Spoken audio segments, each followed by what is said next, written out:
Greetings smartwatch fans! Babalikan ulit natin ang Alon Watch Curve smartwatch.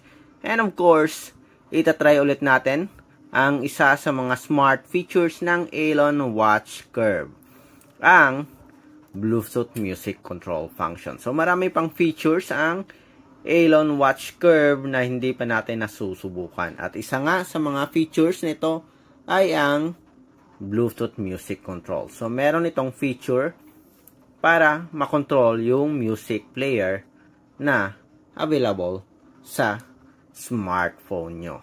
So, yan yung ating susubukan, ating aalamin kung mag-work ba with our installed music player. Kasama na rin yung, of course, yung paborito nating streaming platform, ang YouTube app. Okay, so titingnan natin. So, itong video streaming platform, kasama na rin yung built-in music player. Okay, so titingnan natin if mag-work sa YouTube at ating music player dito. So meron tayong preloaded kagad na mga MP3 player. So titry natin, ko-connect natin yung watch curve, and of course titingnan natin kung maka-play forward tayo, go backward, play, and pause. So, sa music control function kasi ng Alon Watch Curve, meron itong feature for play and pause. Ano pa bang meron dito? Volume adjustment, name of the song, at ito nga, play and pause control. Forward, backward. Okay? So, yan yung ang ating itatry. Titingnan natin kung mag-work dito sa Alon Watch Curve. So, pakinggan natin. Let's check. Okay, so kung may mga katanungan about sa Alon Watch Curve, drop lang ng comment sa baba. Like, share, and of course, subscribe na sa ating nag-iisang Smartwatch Pinoy TV. Okay, so tingnan natin. Umpisa na natin. So, open natin yung before, tingnan muna natin pala sa Dafit app. Okay? Dapat kasi connected tayo, open muna natin yung Dafit. Pag connected tayo, then, yun.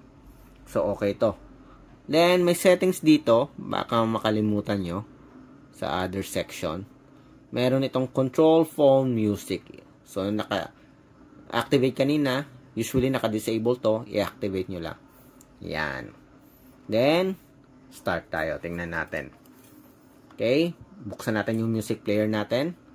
Ito, meron tayo dito. 1, 2, 3, and 4 songs. So, try natin. Open natin yung music player ng ating Alon Watch Curve player. Yan. So, may volume adjustment. Lakasan natin ng konti. Go back. Okay. Tingnan natin. Yan. Nag-work ba? Wala. Okay, so baka kailangan nating i-activate muna dito. Play tayo ng song. Yun. Okay, automatic. May title dito. May volume adjustment. Yan. Go back natin. Pause. Play. So, nag-work siya sa music player natin. Go forward. Yan, nag-change yung title. Cinelax. Okay. Adjust volume. Stop. Go back. Go back. Yun, nag-change din dito sa smartphone natin. Play. Stop. Go forward. Play. Adjust volume. Then go back. Okay. So far, nag-work siya. Okay, walang issue. Walang problema. Nag-work siya sa ating music player na dinownload. Meaning, nag-work din to sa built-in music player kung meron man yung smartphone nyo. Okay, so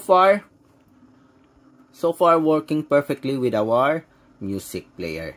Okay? Next, tingnan naman natin yung sa YouTube app. Try natin. Okay? Delete muna natin to para sure tayo. Yan. Okay, meron pa ba? Wala na. Open natin yung YouTube. Search natin dito, history, space. Ayan, space na lang. Ano pa bang meron dito? SpaceX. Search. Okay, space na lang. Yan. Wag na yung Cocomelon. So, tingnan natin dito. Yan. Space song. Yan. Tingnan natin to sa bright side. Automatic ba nag-change? Yun. 50 plus facts about space. Stop. Skip natin. Yan. Pause. Go forward. Next natin. Yan. Ang change.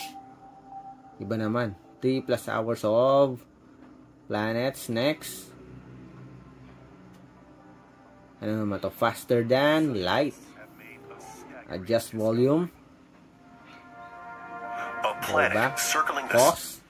Go back tayo. Space sweep. NASA's latest robotic land. Go back. Show and its destruction. Pause. Okay, so far nagwo-work yung ating YouTube app sa ating Bluetooth music control ng Alon Watch Curve. Okay? As you can see, walang problema sa built-in music player o sa dinownload natin ng music player. Wala ring problem sa ating YouTube app. And of course, marami ding options dito sa ating Alon Watch Curve Bluetooth music player. May title ng video or song. May volume adjustment. Then may go backward at go forward sa ating Bluetooth music player. Okay? May pause and play. So that's it sa ating demo ng Alon Watch Curve Bluetooth music player. So sa mga nagtatanong, now alam nyo na kung ano yung features ng Bluetooth music player ng Alon Watch Curve.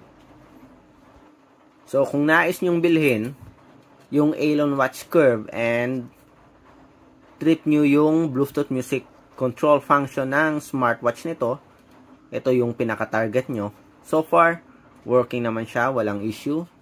And at the same time, compatible siya with YouTube at music player.